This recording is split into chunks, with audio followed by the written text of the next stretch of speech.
International Airport up and running again, but a source familiar with the matter tells us a Qatari technical team did fly in today for talks with the Taliban on exactly that question. And as you mentioned, there are a lot of issues here. Some of them are technical. How can you get the Taliban to safely operate a very complex air traffic control system?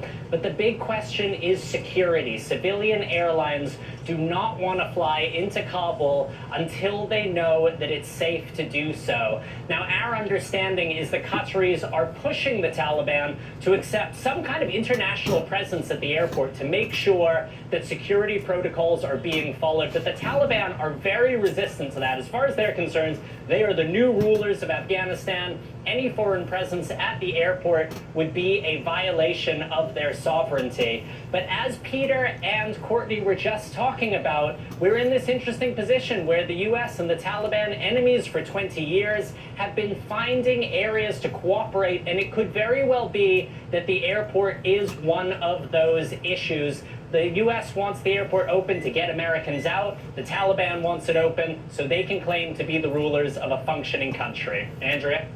Raph, thank you so much. And joining us now is William Cohen, former defense secretary for the Clinton administration, former senator from Maine. Secretary. I've listened to part of this. This guy here makes a whole lot of sense to my viewers. You need to listen to the way that he breaks things down in different types of equations, and I kind of like this type of thinking. Please listen. Cohen, thank you very much for being with us. We have seen this extraordinary evacuation being praised by the president, but also a lot of criticism from all sides. White House Chief of Staff Ron Klain last night told us on MSNBC he doesn't know if the U.S. will ever recognize the Taliban. The CIA and the military have been coordinating security there in some lanes. What relationship should we have with the Taliban going forward? I think the relationship should be one very arm's length. The Taliban is not going to convert into a civilized nation, certainly not overnight and in the foreseeable future. So I think we have to keep them at very arm's length, and I think we have to maintain communication with them from a military point of view to the extent we can. But also our intelligence community will have lines of communication open. And I hope that our own military intelligence operations will work very closely with the people who have served in Afghanistan, the soldiers and Marines and airmen and Air Force, all of whom have ties to people in Afghanistan now. They feel strongly about not only the American citizens who are there, but those translators, those who helped them. And the reason they feel so strongly is those translators are simply not conveying words. They have to be correct in what they say, they have to be brave, and they have to be loyal. And so that loyalty runs to those as part of the military intelligence and American community. So I think we have to coordinate with that. We've got multiple groups that are keeping lines of communication open. I think that as long as those are open, they can, our government can coordinate with our digital Dunkirk and all the groups that are under one umbrella, hopefully, to try to get those individuals out. The war's not going to be over until they're out. And how do we hold the Taliban accountable for providing safe passage to get the other Americans, if they do want to leave at this point, and most importantly as well, the Afghan allies? How do we get them out?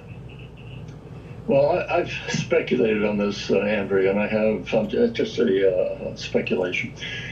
I think the Taliban, I should say, are going to need our help. They're economically, to be sure, but they may come under severe attack from Al-Qaeda and from ISIS-K or ISIS-Z.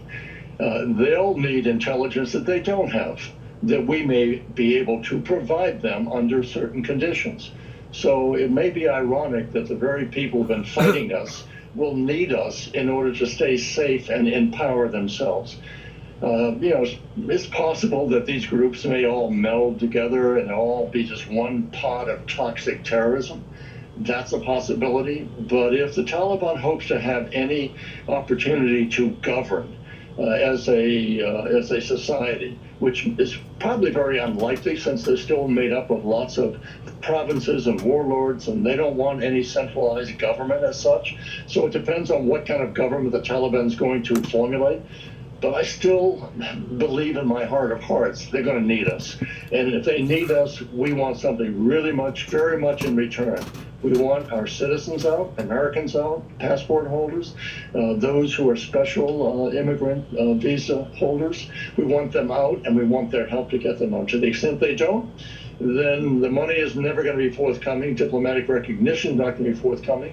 And any intelligence that they need for their own safety against those who may be launching attacks against them, I think they'll be in a position to call upon us, and we can say the phone, we don't answer the phone anymore. In other words, it just turns into a big cluster over there of one dirty group, one dirty terrorist group trying to overthrow the other terrorist group to the point that they wind up just killing themselves. You don't think that that's going to have a profound effect upon to places like Pakistan and Trakistan and Iran and Iraq and even China and Russia over there? Sure it will. If this thing unfolds, turns into a mass chaos situation, you won't know who to trust. I mean, yeah, we got certain allies, but at the same time, it'd just be chaos, total chaos over there if something like that was to bust loose. I like this guy's way of thinking pertaining to statehood and etc. But once more, whenever you're dealing with a group of people that don't know how to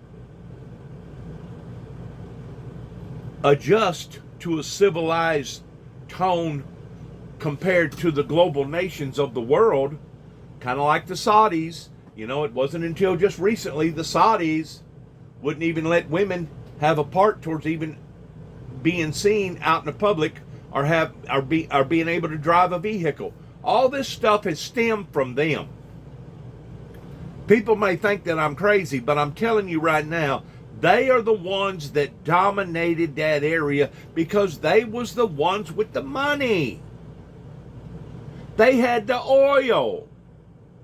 They was the ones that was dictating to everybody else around them towards we're going to keep this Sharia law alive and well, and this is how we're going to do things, and this is how the people back years ago done things, and this is how we're going to continue to do things. It's hard to break that concept of that old mentality thinking. And I still believe that they're under some sort of hypnotic, subjective evil spirit over there that wants to dominate people's lives the same way as Hitler or whoever that we have seen spring up again and again and again. According to the teachings of Nostradamus, if you believe in the teachings of Nostradamus, which I realize there's a lot of people that probably never heard of Nostradamus, and there's probably a lot of people that don't believe in his quatrains. But according to Nostradamus, there's supposedly going to be 3 look-alike, fraudulent imposters that's going to basically be an antichrist type figure that's going to rise before the actual Antichrist rises into society. The first 2 has already come. The last one they was trying to emphasize was Saddam Hussein. It wasn't Saddam Hussein. Saddam Hussein was a dictator, but Saddam Hussein was dictating to a bunch of rootless people that the only way that they could survive as any type of society was to have a dictator like Saddam Hussein. Since they took out Saddam Hussein, it's turned into nothing but a Wild Wild West show over there. Once more, another beehive, another hive to foster more terrorists over there. I believe that the third risation of the Antichrist, or a type of the Antichrist, will come from Saudi Arabia. It will come from that region over in the Middle East. And of course, it talks about the temple being rebuilt over in Israel, that these two witnesses will have a calamity in exchange to seeing a mighty movement of God's holy people take control over the planet towards the meek inheriting the earth, right before the opening of that second seal, which will indicate of the doomsday devil's duel of the two witnesses that will lie in the streets of Jerusalem for 3.5 days, and the whole world shall see their dead bodies. This is all lining up with biblical Bible prophecy. Even as we sit and listen and watch and observe what we're observing right now, has the American presence over in the Middle East been a total failure? No, it has not been a total failure, because even though we may not have succeeded in dominating a culture, we have still left enough influences over there. We have actually put some grip in our teeth towards going over there, and now because of the computer and because of the internet and because of all these telephone platforms, other people get to view how the Western world lives and how we function and how we vote various politicians in office and vote them out, and they can eventually establish that same system. And I believe that it will occur, but it's going to occur over a certain amount of problems to be ironed out before they're actually going to be full face and being able to correspond with the rest of the civilized societies on a global scale. And of course, you know as well as I do, whenever I say civilized societies, there's still uncivilized societies that we still deal with, even though we don't want to deal with them, pertaining to Honduras, Cuba, Russia, even China, towards how that they are basically tyrants to their own people, but at least they're not over here dictating and dominating to us over here. So yeah, we'll take your TVs. Yeah, we'll take your pharmaceutical drugs. Yeah, we'll take various things that you can sell to us cheaper than we can make. But at the same time, we keep them on a leash. We keep them on a long leash towards telling them that, hey, you can only go so far with your presence, because we're not going to accept your ideology in how that you want to dictate and dominate society towards coming over here and doing the same thing. That's why America is still America. It's because we got a strong backbone, and we're willing to draw that invisible line in the sand and say, you know what?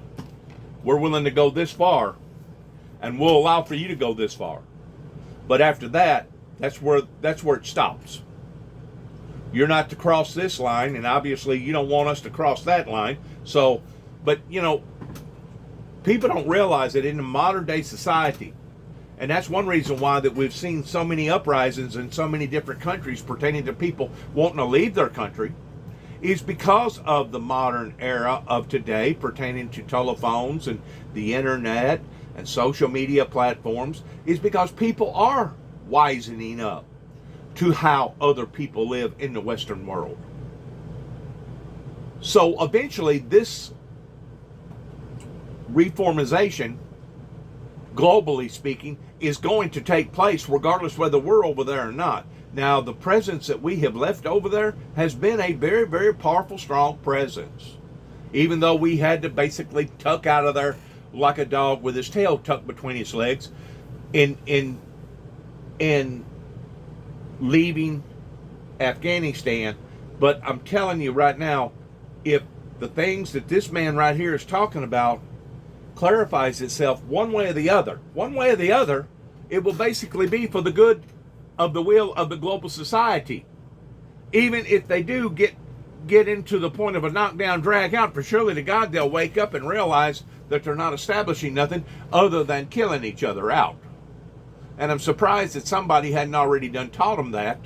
But whenever you're dealing with a bunch of lazy people that don't want to work, they don't want to have noodles on their shoulders to the point of being their own thinker, being their own leader. Whenever you're dealing with a society, even Russia, whenever the Berlin Wall fell, it was troublesome towards a group of people that finally got together and said, you know what?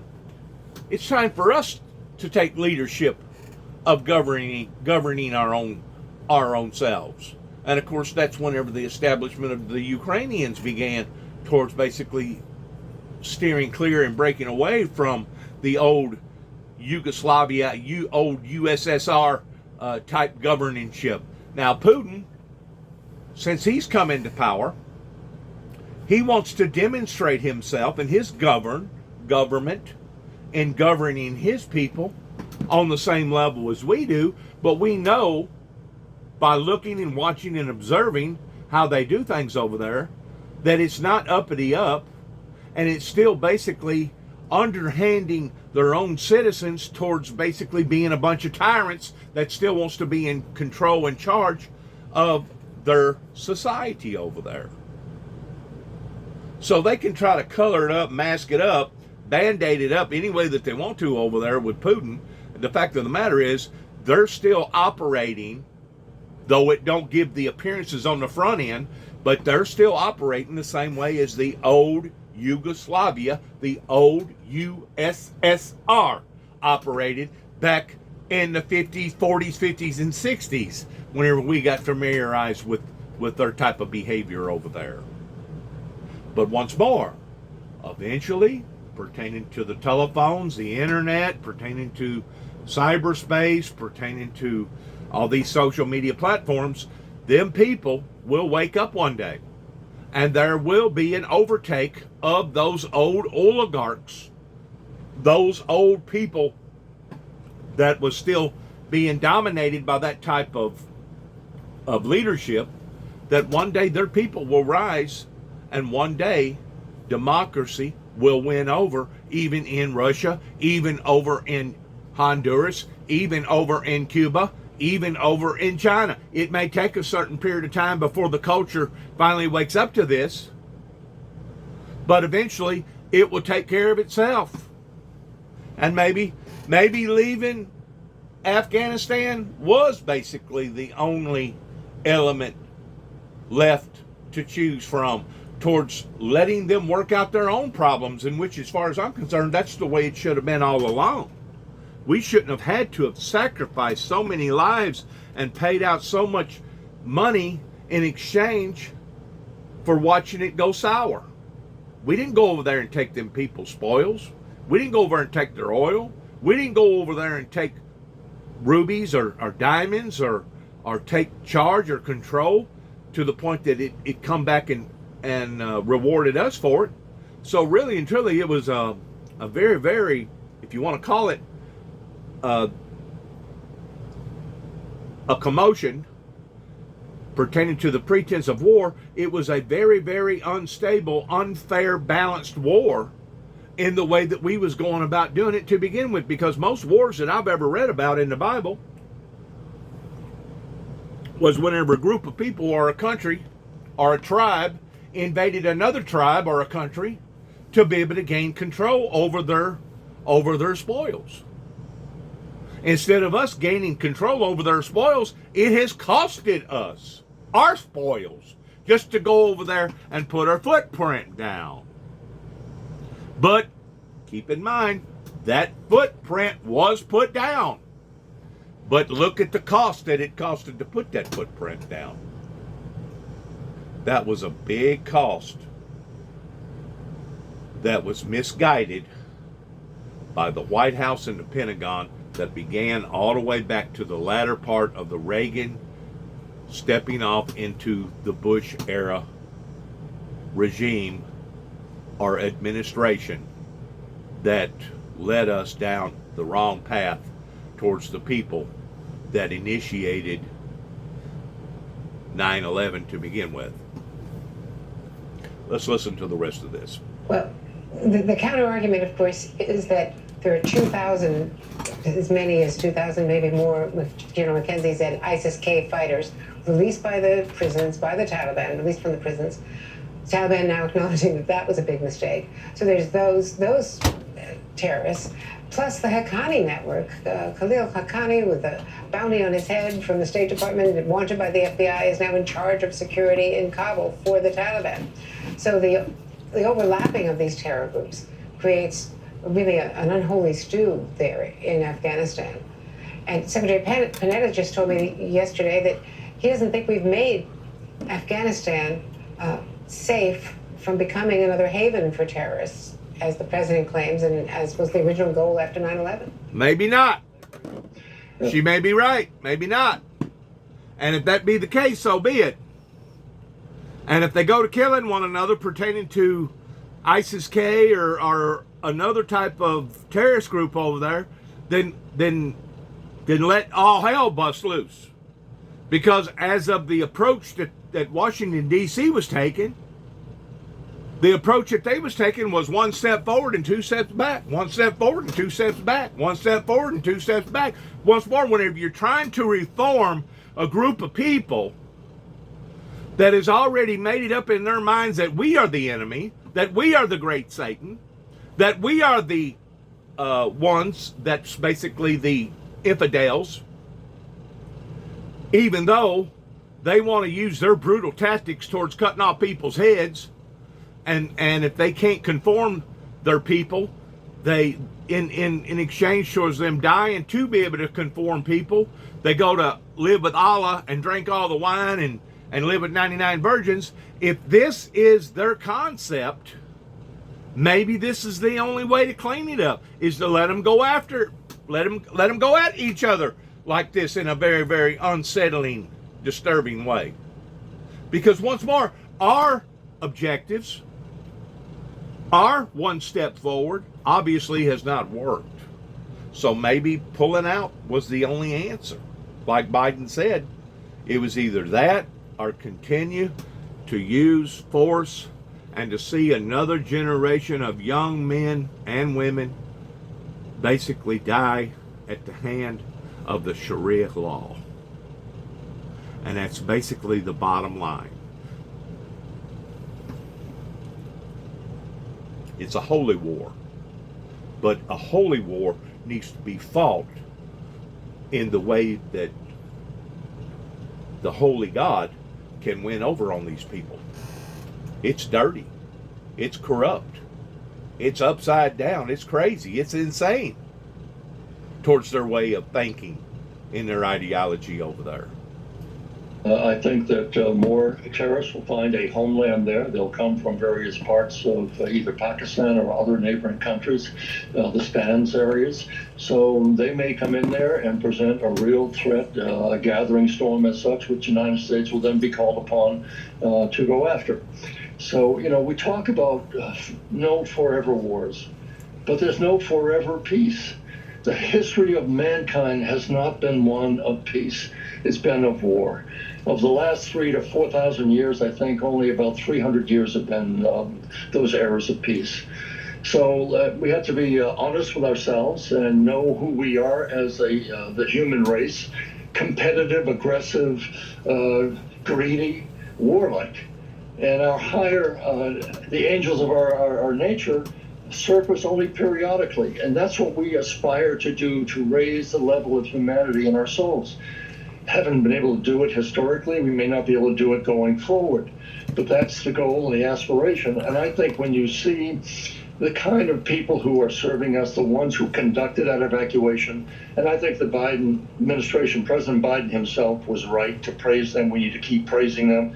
But when you see people like that, who have had influence on people in Afghanistan, I think there's hope. And one final, not the final point, but when you talk about leverage, look at the countries who now have a stake in Afghanistan. You have the Chinese saying the United States should be more forthcoming with economic aid. I said, well, no. You should be more forthcoming with economic aid. You poured aid into Pakistan. Pakistan has poured aid into the Taliban and others. So how about you taking a little bit of the load here instead of building your road system, Belt and Road? How about putting money and helping develop Afghan? You have an interest in doing that because you have a Muslim population in China itself, the Uyghurs. Russia has a stake in this. Russia has its own Muslim population. They don't want to see a terrorist state on their border either. India has an interest, all of the countries in the region, not just the United States. We have a real interest in making sure that Afghanistan doesn't become a launching pad for sending terrorists into our country as bin Laden did. But we're not in this alone. Our allies knew it. They joined us. They knew we're not in alone. So I think there are a lot of issues here with other countries can be helpful. In the meantime, we have to dedicate ourselves. President Biden said they'll never be forgotten.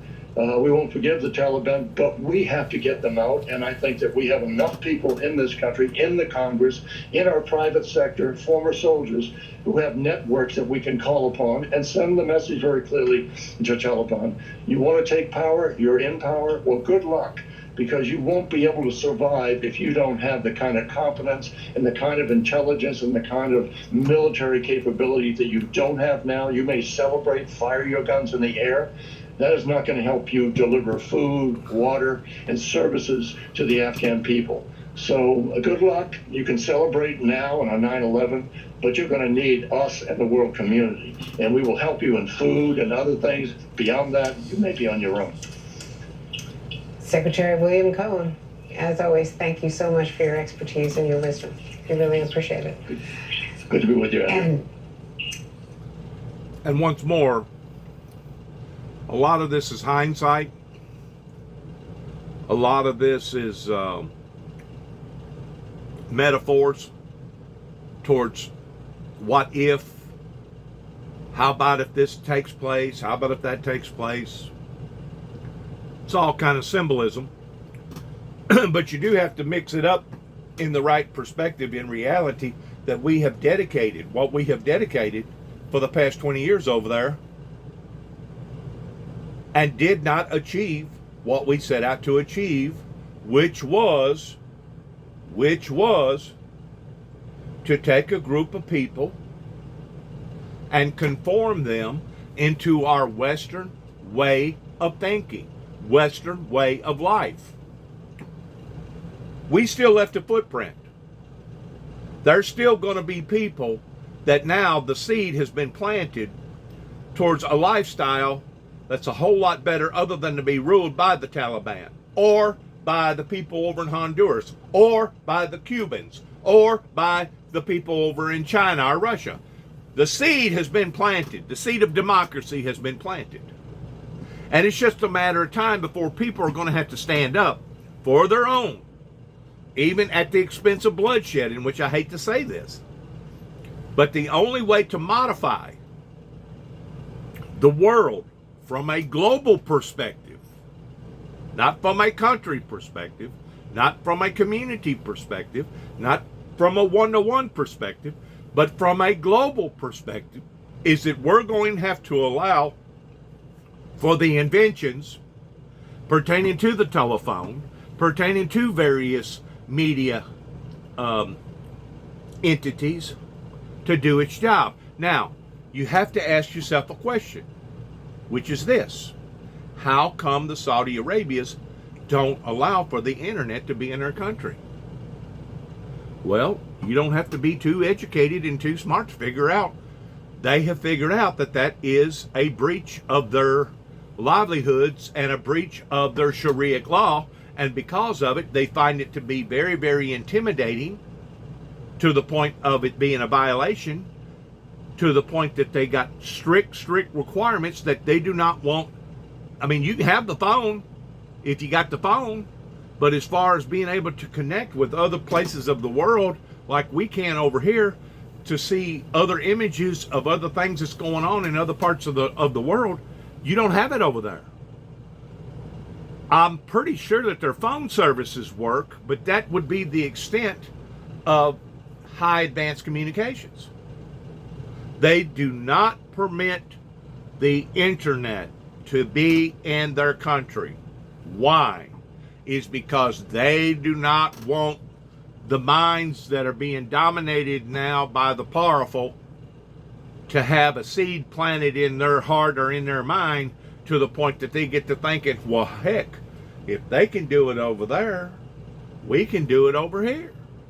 If they can live like the Western standards over there in that country, even though there was some bloodshed towards the people rising up and doing what they done, then we can do it over here. That's the Saudis.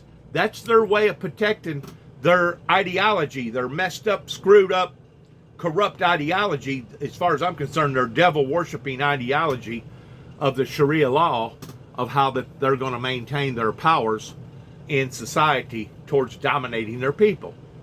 Once more, they're going to keep them blinded. They're going to keep them uneducated. They're going to keep them under their rule. What was that saying a long time ago here in America? That you keep your women barefooted in the winter and pregnant in the summer. Well, that pretty well ties the women's hands to where if they're barefooted, they're not going to be able to leave from the hut or your home, your cabin in the winter. And of course, if they're pregnant, they know that they solely got to rely upon to the person that's dominating their lives, which could very well be a bad husband or a bad dominator that was trying to bring cruel and endeavor into the woman's life. So that's another way for the powerful to take control of the weak. Keep them barefooted in the winter and pregnant in the summer. Where did that saying come from? As far as I'm concerned, it come from the pits of hell. It come from the very pits of hell. Now, on the other hand, there is an exception to the rule pertaining to giving women too much power, to the point that now the women are taking charge of everything. They're walking around naked, tempting the male species, but at the same time they want to punish the male species if we look at them or lust after them in the wrong way. So there has to be some sort of balance over here on this side of the pond, pertaining to how far is too far, pertaining to the women that take charge of this democracy. There's no doubt women, even in America, have been treated wrongfully. There's no doubt that it has taken a movement by the women going back into the late 1800s, early 1900s, for the women to establish what the women has established today over here in America. I felt so sorry for my mother that didn't have the amenities that the women today have, and didn't have the escape channels to be able to seek out and have various government agencies, local or state agencies, to be able to help protect her during the situation that she was going through, because she was being dominated by a brutal human being that had post-traumatic stress syndrome, that obviously various people in the community around here didn't care what was happening to Bobby or Bobby's wife or Bobby's children pertaining to James Robert Jackson. We have to be fair-minded, not just for the powerful, not just for the rich, but we have to be fair-minded for the women. We have to be fair-minded for the weak. We have to be fair-minded across the board, regardless whether it be in America or across the pond. But at the same time, there has to be some sort of adjustments towards how far is too far pertaining to women dominating the male species whenever it comes to them stripping off all their clothes and then punishing mankind because we decided to look at them a little lustfully way. Well, they was bringing that indulgence by wearing and dressing the way that they do and acting the way that they do in that type of behavior to begin with. And I know that people that hear this and see this that I'm putting out there to the general public knows what I'm talking about towards it being true. In other words, it has to be just as fair on one side as it is the other pertaining to the male versus female, the female versus the male. And that's where we, as a society over here, have gotten off course.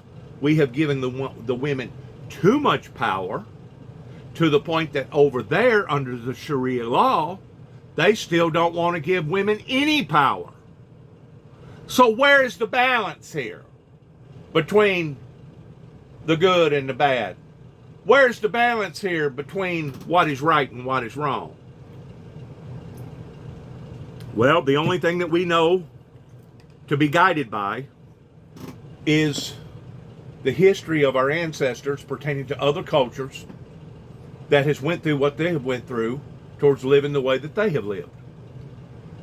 And the only way that I know to do that, or the best way that I know of doing that, is to go back and read the Bible and read how various cultures learned their lessons in various ways. And hopefully we won't have to learn ours the same way, and go back and living the standards of the Bible the way that the Bible not only intended for the male species to live, but also the female species to live. You keep in mind that during the Bible era, even throughout the new part of the Bible, in Jesus's era, mankind was the sole worker of the household. Mankind was the one that went out and hunted and brought in the beef, brought in the game. The women was the ones that lived in the caves, that dollied up the caves and put little flowers around the caves and made sure that she was loving and kind and gentle, and made sure that she was a good cook and had supper waiting whenever the husband come in, or the lover, or the companion, or the significant other come in. These has been the golden standards of society since the beginning of time. Today, especially over here in the modern Western world, we know that it basically takes two people to make a household function. Because people want to live above their means, people want to have house payments, they want to have car payments, they want to have microwaves, they want to have nice refrigerators, they want to live the good American life. And in order to do this, there has to be a balance between the two sectors, the male sector and the female sector, in communicating the way that they're supposed to be communicating, and cooperating and communicating so that there will be a harmonic balance. Right now, in America, we do not have that harmonic balance. Look at the divorce rate. Look at all the abortions. Look at how women are dressing and conducting themselves before the men. But on the other hand, you can go the other side of the pond and you can see the exact same thing in an opposite form towards the male species over there, still wanting to dominate the female species that is just as bad the way that they're conducting their livelihoods, basically, as it is over here towards the way that we're conducting ours. Look at all the rapes. Look at all the sexual transmitted diseases over here. The golden rule has changed from the standards of the way that society used to function, going all the way back to the beginning of Adam and Eve, according to the book of Genesis. Now, we as a society today must learn to immigrate, not only with the female and the female integrating with the male, but we must learn to do the same thing over across the pond. I think Saudi Arabia has made some exceptions to the rule. I think it has been only until just within the past few months, or possibly the past few years, that they have allowed for some women, certain women, to have the right to be able to drive an automobile, or to be able to function in society the same way as the male product has. But that has only been just within the recent few years or the recent few months that they have done this. Once more, I'm looking at this from a global golden standard now of the way that society is going to have to communicate towards integrating if we're ever going to see peace and utopia. If we're ever going to see a thriving culture, not just over here in America, but a thriving global culture that is working in unison and in harmony the way that I believe the Creator intended for us to correspond and to interact with one another to begin with. And yes, all these old standards, not just with communicating with each other towards male and female, but all these old standards, the way that we have adapted to pertaining to using crude oil to be the primary substance of our power supply is going to have to be adjusted as the Green New Deal, or as Joe Biden talks about, pertaining to alternative fuel and alternative energy. We as a society, being 7 billion people strong, I think maybe almost 8 billion now, maybe 8 billion, I don't know what the census is, but we are going to have to make some drastic changes in our livelihoods, not just by male and female interchangeables, but we're going to have to make some very, very drastic changes if we're going to take control or take charge over this environmental global crisis that has now hit not just the United States, not just up towards Siberia, up towards Alaska, as far as all the major fires and all the intensity horrible events that's happening all over the world, but we're going to have to take charge of what we're doing to the planet. Can it be done? Can this actually be done to the point that we actually have a balance or a harmony here up onto the planet? Well, I believe that we can. I believe that we can be self-sustainable, not just for the Americans, but be self-sustainable for everybody all over the planet. But we're going to have to make some changes. And it's not just the women, the way that they conduct themselves over here in America, but it's also the men, the way that they conduct themselves across the pond. It's also going to require some changes with Cuba, some changes with the Honduras government, some changes with the Mexican government. It's going to require some changes with Russia and changes with China. It's going to require changes all over the planet if we're not going to self-destruct ourselves by the way that we're going and the way that we're conducting ourselves. It's going to take good, sound, strong leadership of people that can understand these things from a global perspective and initiate them into all of our lives and not just part of our lives. Once more, it has to be fair-minded. It has to be across the board. If we're going to integrate towards letting the wheat grow with the tares, or letting the sheep grow with the goats until time of harvest. We have not yet fulfilled that level of perfection to the point that God the Father is going to come back for the church towards a society that's looking, watching, and waiting for his return until then. That's the reason why it says the things that it says in the first 3 chapters of Revelations. For I, that's God speaking through John the Revelator, the Holy Spirit, for I have not found thy works perfect yet. Go back, and do thy first works over again. In other words, re-examine, be willing to make some changes, be willing to look at some things that you obviously you've been overlooking. To go back, for I've not found thy works perfect yet. And whenever I say perfect, he's not just talking about the individual living a somber, gracious, holy lifestyle that lives above and beyond all sin. He's talking about the way that we function. He's talking about the way that we treat each other. He's talking about a perfect stable pertaining to a perfect union, to where we can vote in and vote out various politicians of those that we like their ideals and those that we don't. We can assess whether or not this one has been dirty towards dibbling-dabbling into the pool and doing things that he or she shouldn't have been doing. And hold all people accountable, regardless whether it's the smallest of the small or the powerfulest of the powerful. That's the only way that you're going to establish any type of utopia, a global utopia up onto this planet.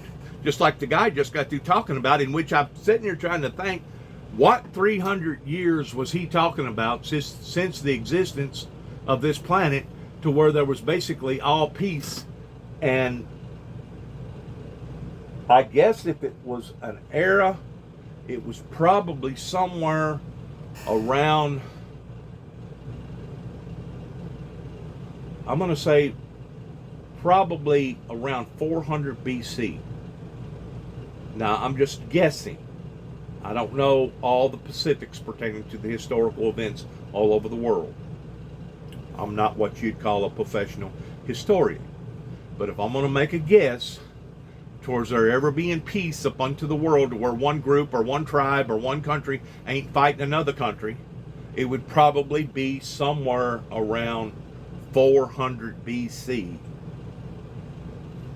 after the Persian battles that existed during the book of Daniel, which existed somewhere around 700 BC. I'm just throwing that out there. I don't know that I'm even close. But to my analogy towards studying what I have studied, that would be where I would pinpoint that 300 years of what you would consider a peaceful society on a global scale. But even during the time that Jesus was walking and talking amongst us, whenever he was born, there was a major battle that was right across the peninsula over there, to where they was fighting and killing one another off left and right towards a bunch of barbarians and a bunch of heathens over there. So it had to be before BC era, whenever that era was talking about. I think. That's what I think. I may be wrong. But I'm going to leave it alone. I'm going to let you listen. I'll let you use your own judgment, let you use your own opinion about what you've just heard. Like I said, I found what this individual was talking about. I'm sure he's probably part of the CIA, working through the Pentagon or something up there in the state office. I'm pretty sure that he's recognized as probably being a good thinker. And what does it take to be a leader? A good thinker. You got to be able to look at things from all points and angles. Thank you for listening. Good luck to all of us as we end our program. I'm going to listen to just a little bit more of this as they're ending off in their talk. Ida's aftermath. Search team still trying to reach stranded survivors 3 days after Ida made. Well, it looks like it was the end of their talk, their interview. Thanks again, and shalom.